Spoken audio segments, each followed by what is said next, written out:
السلام علیکم ورحمۃ اللہ نحمدہ ونصلی علی رسولہ الکریم اما بعد فاعوذ باللہ من الشیطان الرجیم بسم اللہ الرحمن الرحیم رب اشرح لی صدری ویسر لی امری واحلل عقدۃ من لسانی یفقہوا قولی۔ سورہ الاعراف پارہ نمبر 9 ہے، آیت نمبر 130 کی تلاوت سنتے ہیں پہلے۔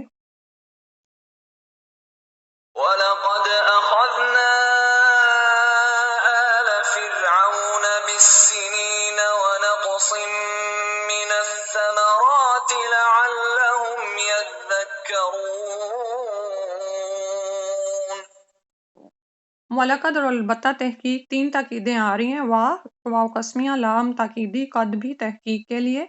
وَلَقَدْ اور البتہ تحقیق، اخذنا پکڑا ہم نے، آل فرعون آل فرعون کو، یعنی فرعون والوں کو، بالسنین 7 سالوں کے، سالوں کا مطلب ہوتا ہے قحط کے سال ان پر آئے، ونقصٍ اور کمی کے، من الثمرات پھلوں کی،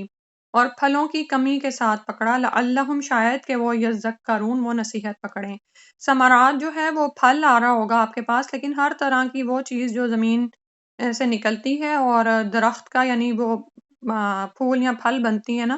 اس کے لیے ثمرات آتا ہے۔ تو ہر طرح کی جو بھی خوراک ہے جو زمین درختوں پر آتی ہے یا فصلوں وغیرہ پر، اس کو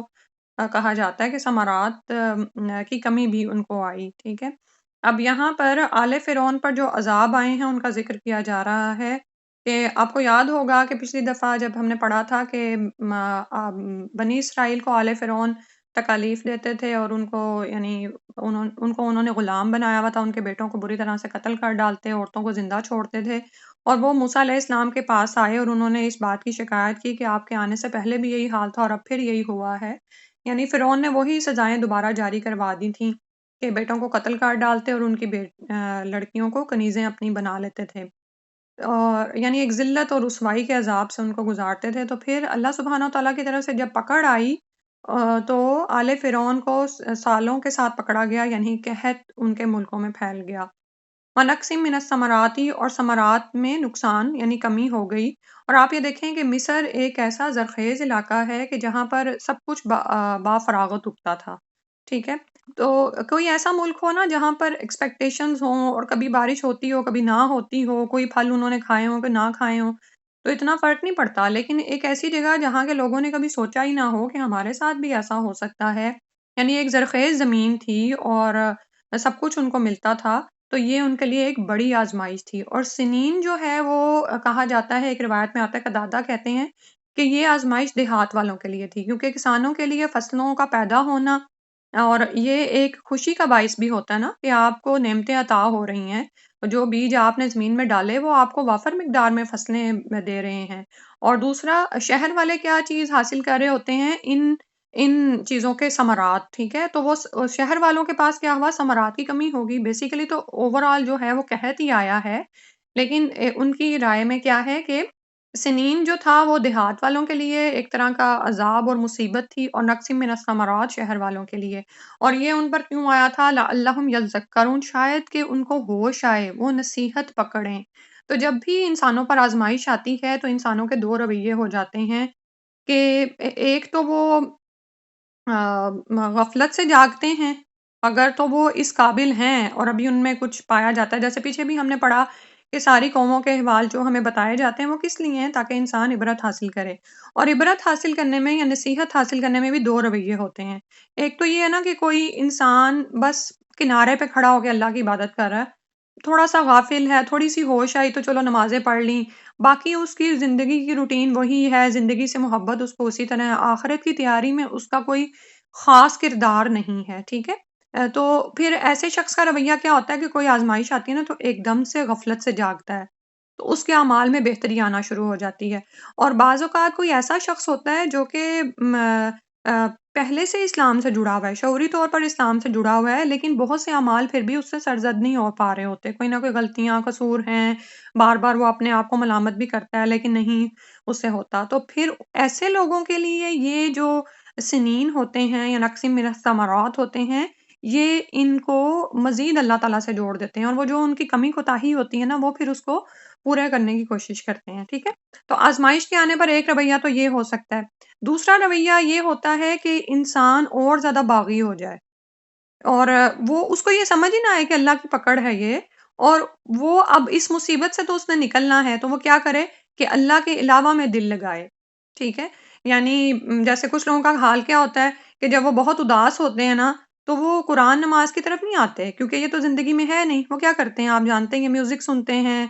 بازاروں میں چلے جائیں گے، نت نئی چیزیں خریدیں گے، نت نئے چیزیں دیکھیں گے، یا پھر گھر میں ہی بیٹھ کے، یعنی کچھ لوگ ڈراموں سے دل بہلاتے ہیں، کچھ لوگ موبائل اور یہ چیزیں اوپن کر لیں، اور یعنی ویسٹ کیا اپنے ٹائم کو، اور اس بات کی قدر ہی نہ جانی کہ یہ اللہ تعالیٰ نے یہ کیوں یہ عذاب مجھ پر آیا، یہ کیوں اللہ تعالیٰ مجھے اس سے گزار رہے ہیں۔ تو یہاں پر عمل کی بات یہ ہے کہ ہم پر جو اب اس وقت دیکھیں کیسا اللہ تعالیٰ کا یہ ہے نظام کہ ہم یہ آیت پڑھ رہے ہیں اور ترکی اور شام میں پیچھے کیا صورتحال ہے۔ اللہ تعالیٰ معاف فرمائے اور ہمیں حقیقتاً ان سے عبرت حاصل کرنے کی توفیق عطا فرمائے، اور اللہ تعالیٰ ہمیں اس طرح ہلاک نہ کرے جیسے ان پر ہلاکت آئی ہے، اور اللہ تعالیٰ ہمیں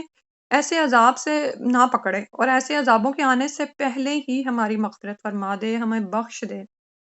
تو یہ سب کچھ کیوں آتا ہے؟ تاکہ لعلہم یذکرون۔ تو یہاں پر ہم دیکھیں کہ ہم رک کر سوچیں کہ ہم نے اس سے کیا سبق حاصل کیا، ٹھیک ہے؟ کہ وہ تو مصیبت میں ہیں، ان پہ تو جیسے بھی مصیبت آئی، ہم نعمتوں میں گھرے ہوئے ہیں، ہم لوگ کس طرح سے اس کو لے رہے ہیں اور کیا کر رہے ہیں۔ پھر اگلی آیت میں فرمایا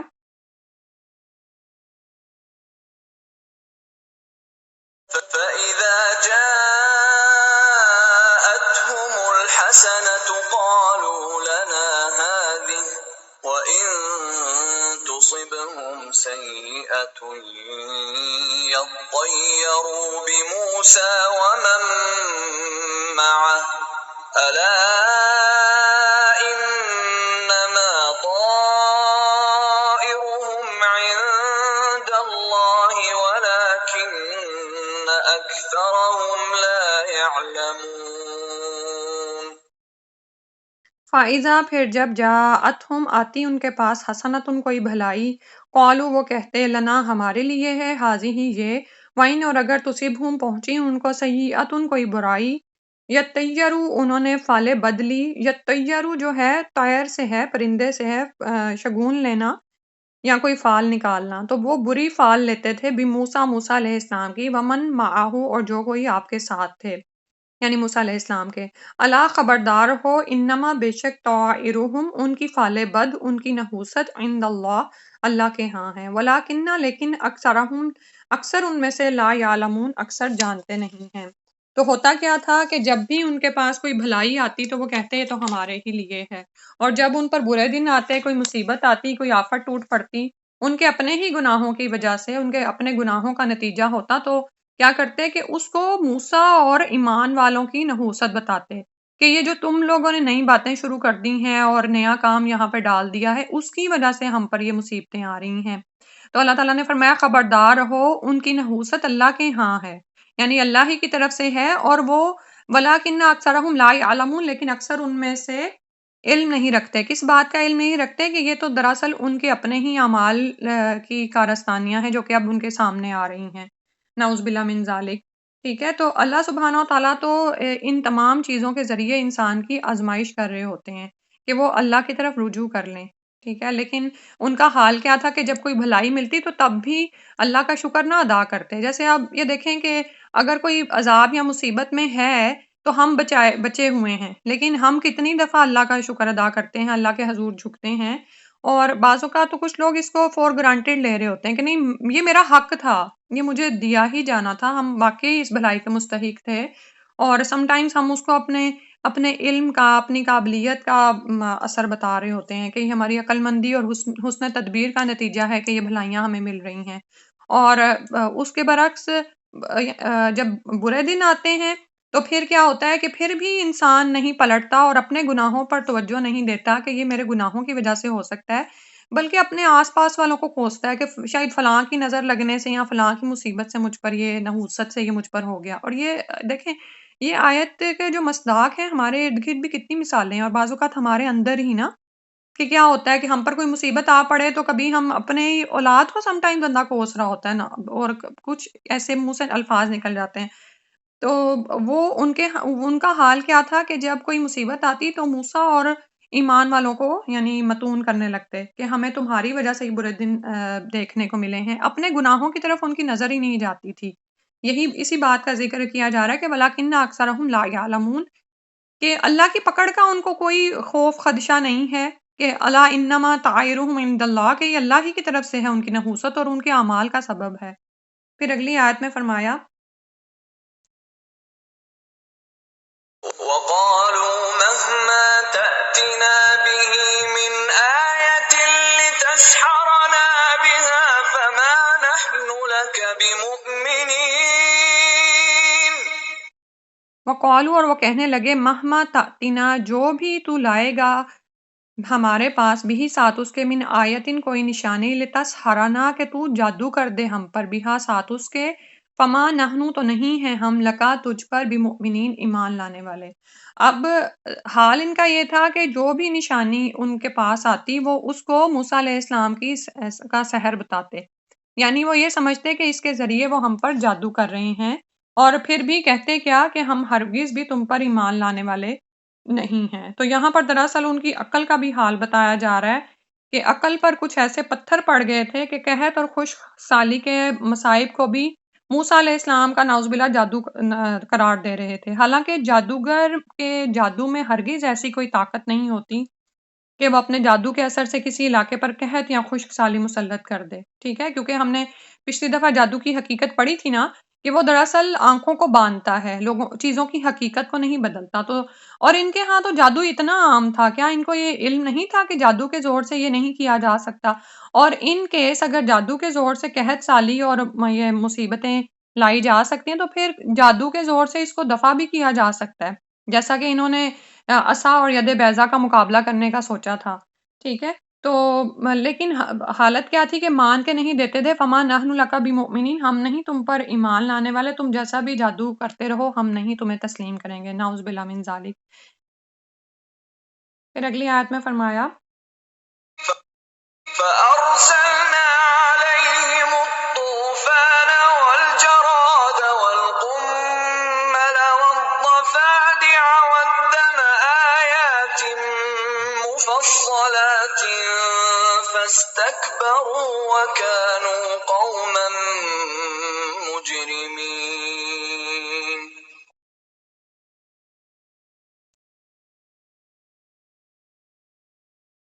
فَأَرْسَلْنَا، تو بھیجا ہم نے، علیہم ان پر، طوفانہ طوفان کو، والجرادا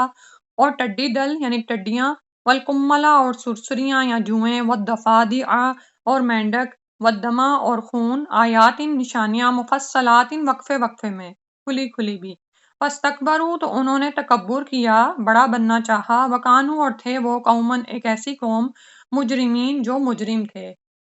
تو اللہ سبحانہ و تعالیٰ نے ان پر پے در پے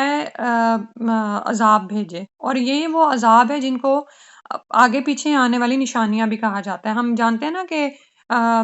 آل فرعون کی طرف 9 نشانیاں بھیجی گئی تھیں، دو پڑھی جو ہم پڑھ چکے ہیں کہ عصا اور ید بیضا، اور باقی یہ نشانیاں ہیں۔ یہ نشانیاں کس طرح سے تھیں کہ ایسے عذاب آئے تھے کہ جن کا کوئی توڑ نہیں تھا، اور وہ واضح طور پر اللہ تعالیٰ کی قدرت کو ظاہر کر رہے تھے۔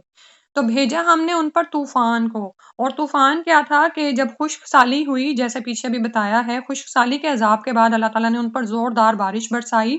لیکن یہ اتنی زیادہ تھی کہ طوفان کی شکل اختیار کر گئی، ان کی فصلیں پانی میں ڈوب کر تباہ ہونے لگیں، تو موسیٰ علیہ السلام سے التجا کرنے پہنچ گئے کہ اپنے پروردگار سے دعا کرو کہ یہ بارش روک دے، اور اگر ہماری فصلیں بچ گئیں تو ہم تم پر ایمان لے آئیں گے۔ موسیٰ علیہ السلام نے دعا کی، بارش رک گئی، فصلیں بھی بچ گئیں، لیکن وہ اپنے عہد سے پھر گئے، جیسے بھی آیا نا ذکر کے، وعدہ توڑ ڈالتے تھے بار بار۔ تو پھر اللہ سبحانہ تعالیٰ نے سزا کے طور پر ان کی پکی ہوئی تیار فصلوں پر ٹڈی دل بھیج دیا، ٹھیک ہے۔ ٹڈی دل وہ بڑی بڑی ٹڈیاں ہوتی ہیں جو کہ فصلوں پر آ کر اس کو بالکل ہی بیکار کر دیتی ہیں، یہ آپ نے پچھلے سال سنا ہوگا، پاکستان میں بھی کسی علاقے میں آیا تھا۔ اس کے بعد جب یہ عذاب آیا تو فوراً پھر موسیٰ علیہ السلام کی طرف دوڑے، ان سے دعا کی، التجا کی، موسیٰ علیہ السلام نے دعا کی، یہ عذاب ان سے ٹلا، لیکن اس کے بعد پھر بھی ایمان نہیں لائے، اور اس میں آگے ہی بڑھتے چلے گئے، تو اگلا عذاب ان پر سرسریاں آئیں، جوئیں آئیں، کیونکہ جب انہوں نے موسیٰ علیہ السلام کی دعا سے ان کا غلہ محفوظ ہو گیا اور ٹڈی دل چلا گیا تو انہوں نے غلے کو کاٹ کر گھروں میں محفوظ کر لیا اور اکڑ بیٹھے. فاستکبروا آ رہا ہے نا، اب یہ ہر نشانی کے ٹلنے پر تکبر کر بیٹھتے تھے. تو اللہ سبحانہ و تعالیٰ نے پھر سزا کے طور پر ان کے ذخیرہ کردہ غلہ میں سرسری کا عذاب بھیجا. آپ نے دیکھی ہوگی وہ چھوٹے چھوٹے جانور سے ہوتے ہیں، چچڑی بھی کہتے ہیں اس کو، مچھر، جوئیں پڑ جاتی ہیں، سرسری تو یا دوسرے کیڑے، یہ ان سب کے لیے جو ہے یہی لفظ آیا القملہ. تو اور وہ کرتے کیا ہیں کہ ذخیرہ کردہ یعنی ہر دانے کے اندر جا کے نا اس کو اندر ہی اندر سے کھانا شروع ہو جاتے ہیں. ٹھیک ہے. اور یہ میں نے دیکھا کہ یہ سرسریاں یا یہ چیزیں جو ان سے کھجوروں کے اندر بھی پڑ جاتی ہیں، نعوذ باللہ من ذالک، استغفر اللہ. تو اب کیا ہوا کہ یہ جب صورتحال پیدا ہوئی تو پھر موسیٰ علیہ السلام کے پاس آئے، دعا کی درخواست کی، ایمان لانے کا عہد و پیمان کیا. آپ علیہ السلام کی دعا سے جب عذاب دور ہوا تو انہوں نے پھر وعدہ توڑا. تو اللہ تعالیٰ نے یہ عذاب نازل کیا کہ مینڈکوں کی بہتات کر دی، وہ دفاع دیا. یعنی مینڈک اتنے زیادہ ہو گئے تھے کہ کھانا کھانے بیٹھتے تو ہر طرف سے مینڈک پاس آ جاتے، کبھی کھانے میں جا پڑتے، کبھی سالن کے برتن میں، کبھی ان کے لیے جب وہ کھانے کے لیے منہ کھولتے تو کہتے ہیں کہ کبھی تو ان کے منہ میں ہی جا پڑتے تھے. اور مینڈک بھی آپ یہ دیکھیں دو طرح کے ہوتے ہیں. وہ جو بری مینڈک ہوتا ہے نا، وہ تو بعض اوقات اتنا زہریلا ہوتا ہے کہ جس سے موت واقع ہو جائے، اور پانی کا مینڈک الگ ہوتا ہے. اور اس کے بعد بھی جب یہ نہ مانے تو الدما، خون کا ان پر عذاب آیا. اور یہ عذاب، اس کے لیے دو طرح کی بات بیان کی جاتی ہے. ایک تو یہ کہ ان کا پانی ہی خون کی شکل اختیار کر گیا تھا، جس پانی کو یہ پینے لگتے وہ خون کی شکل اختیار کر جاتا. حتیٰ کہ جب یہ بنی اسرائیل سے پانی مستعار لیتے اور وہ پانی ہی ہوتا، لیکن جب یہ پینے لگتے تو وہ نشانی یعنی وہ خون بن جاتا. اب یہ دیکھیں یہ بھی واضح طور پر ایک نشانی تھی کہ بنی اسرائیل پہ عذاب نہیں ہے، ان کے لیے پانی پانی ہی ہے، لیکن وہی پانی اگر فرعونی مانگ کے پی رہے ہیں تو وہ خون بن جاتا تھا. اور یہ بھی کہا جاتا ہے کہ ان کی نکسیر پھوٹ پڑتی تھی ہر ایک کی. آیاتی مفصلات، آگے پیچھے آنے والی، یہ وقفے وقفے میں آنے والی مختلف نشانیاں تھیں، لیکن انہوں نے اس سے عبرت حاصل نہ کی. فاستکبروا وکانوا قوما مجرمین، تکبر کیا اور تھے ہی وہ مجرم قوم، یعنی انکار تو کرنے والے تھے ہی، لیکن اس کے ساتھ ساتھ ان کے جرائم کی فہرست بھی تھی.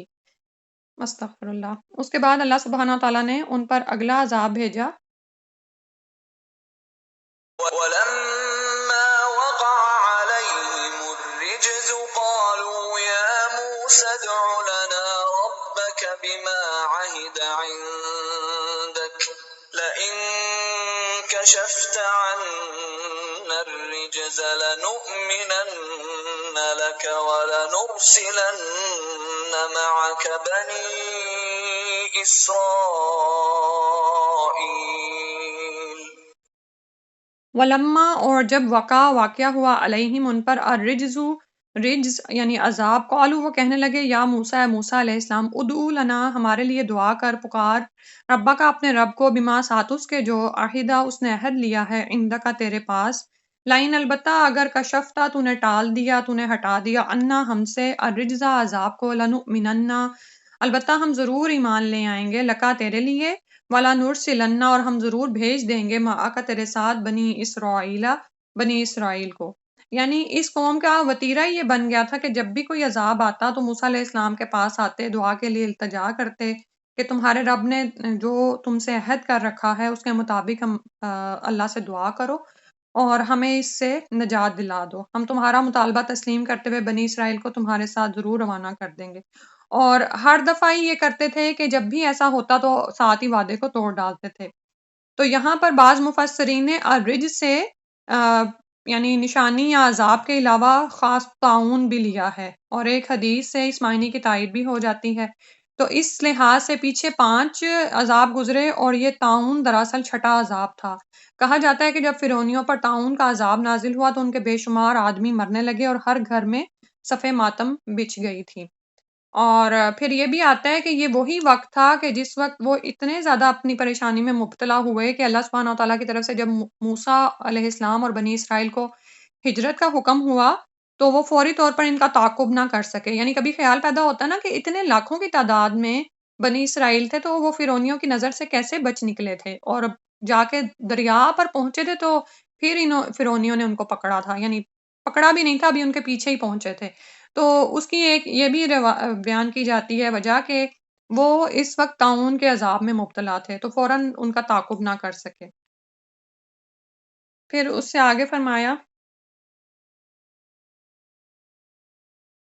فلما كشفنا عنهم الرجز إلى أجل هم بالغوه إذا هم ينكثون فلما پھر جب کشفنا کھول دیا ہم نے عنہم ان سے الرجزا طوفان یہ اس عذاب کو الی اجلین طرف ایک مدت کے ہم وہ بالغوہ اس کو پہنچنے والے تھے اذا ہم ینکثون تو تبھی وہ اس کو توڑنے لگتے تھے۔ تو اللہ سبحانہ و تعالیٰ نے ان سے اس عذاب کو ہٹایا، کس وقت تک کے لیے ہٹاتے تھے اللہ تعالیٰ؟ وہ وقت جن کی ان کو مہلت دی گئی تھی، ٹھیک ہے، اور وہ کون سی مہلت ہے جس کا آگے ذکر آئے گا کہ پھر ان کو آخر کار بحر کلزم میں غرق کر دیا گیا تھا، ٹھیک ہے۔ تو جو مہلت ان کو دی گئی تھی، جو ٹائم پیریڈ ان کو دیا گیا تھا، وہ پورا ہونا ہی تھا۔ بالکل ایسے جیسے اب آپ یہ دیکھیں کہ دنیا میں مختلف خطوں میں مسلمان بہت زیادہ تنگی کا شکار ہیں، رکاوٹیں ہیں، کبھی یعنی لوگوں کی طرف سے ہیں، اللہ کی طرف سے ہیں، یعنی مختلف طرح سے مسلمان آزمائے جا رہے ہیں نا۔ اب کبھی کبھی یہ خیال آتا ہے کہ اچھا وہ تو پکڑے گئے ہیں، ہم کس میں ہیں اور ہم ان کی کیسے مدد کر سکتے ہیں، تو یہ سب کچھ تو ہم میں سے ہر ایک سے اس کے شاکلہ کے مطابق امتحان ہو رہا ہے، ٹھیک ہے، یعنی جو ٹائم پیریڈ آپ کو دیا گیا نا الا اجلن ہم بالغو، اس تک تو آپ نے پہنچنا ہی ہے۔ اب ہمارے کرنے کا کام کیا ہے کہ ہم اپنے اپنے شاکلہ میں، یعنی شاکلہ کا مطلب یہ ہوتا ہے کہ جس سانچے میں آپ کو بھیجا گیا ہے، جس جگہ پر آپ کو بھیجا گیا ہے، وہاں پر آپ اپنی صلاحیتوں کو جس طرح بہتر طریقے سے اللہ کے دین کی راہ میں لگا سکتے ہیں وہ کرتے رہیں، ٹھیک ہے، ہم سے یہ مطلوب ہے۔ تو ان فرعونیوں کے ساتھ بھی کیا ہوا کہ پے در پے عذاب آتے رہے، اور لیکن جب وہ یہ دعا کرواتے تھے موسیٰ علیہ السلام سے، ان سے اس عذاب کو ہٹایا جاتا تھا، اور پھر اس کے بعد وہ دوبارہ اسی طرح سے تکبر کر بیٹھتے تھے، تو وہ اپنی مہلت تک پہنچ رہے تھے، الی اجل ہم بالغو اذا ہم ینکثون، اور یکا یک وہ اس کو توڑنے لگتے تھے، ٹھیک ہے، یعنی اس سے عبرت حاصل نہیں کر رہے تھے یہاں تک کہ وہ اپنی مہلت کو پہنچ جائیں۔ پھر آگے فرمایا فانتقمنا منهم فأغرقناهم في اليم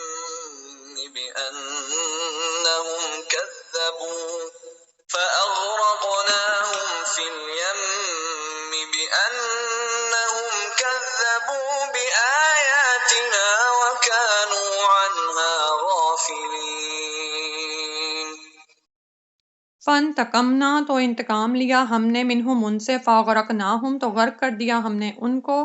فی الیمی سمندر میں، بانہم بوجہ اس کے کہ بے شک انہوں نے کذبوا انہوں نے جھٹلایا بھی آیاتنا ہماری آیات کو، وکانو اور تھے وہ عنہا اس سے غافلین غفلت ہی کرتے تھے۔ تو اس کے بعد جب انہوں نے بار بار انکار کیا اور بات نہیں مانی، تو اللہ تعالیٰ نے آخر ان کی مہلت کا وقت ختم ہوا، اللہ تعالیٰ نے ان سے انتقام لیا۔ اور پچھلے البقرہ میں بھی ہم سارا یہ قصہ پڑھ چکے ہیں کہ اللہ سبحانہ و تعالیٰ نے موسیٰ علیہ السلام اور بنی اسرائیل کو ہجرت کی اجازت دے دی، وہ لوگ چل پڑے، لاکھوں کی تعداد میں تھے، اور وہ آگے نکل پڑے، اور اس کے بعد جب ان لوگوں کو ہوش آئی فرعونیوں کو، تو یہ بھی پورا اپنا لاؤ لشکر لے کر ان کے پیچھے تعاقب کرنے نکلے، لیکن جب وہ وہاں پر پہنچے تو اللہ سبحانہ و تعالیٰ کے حکم سے موسیٰ علیہ السلام نے دریا میں عصا مارا، تو وہ دریا دو ٹکڑوں میں بٹ گیا، ٹھیک ہے، اور کہا جاتا ہے کہ دریا دونوں کناروں سے بالکل دیواروں کی طرح نا کھڑا ہو گیا، یعنی ایسے تھا جیسے ساکت اور جامد پہاڑ ہیں جو کہ دونوں سائڈوں پہ کھڑے ہیں، درمیان میں سے راستہ خشک بھی تھا، اور یہ لوگ خشک راستے پر بھاگتے ہوئے نکل گئے ہیں، اور جب یہ دوسرے کنارے پر پہنچے ہیں، یعنی بنی اسرائیل کا آخری آدمی سمندر سے نکل رہا تھا اور ادھر سے فرعونیوں کا آخری آدمی سمندر میں جا رہا تھا، تو اللہ تعالیٰ نے پانی کو حکم دیا کہ وہ ٹھیک ہے، اور اس طرح سے فرعونی اپنے لاؤ لشکر سمیت اپنے انجام بد کو پہنچے، اور اسی کی خبر موسیٰ علیہ السلام ان کو کتنی ہی دفعہ دے چکے تھے۔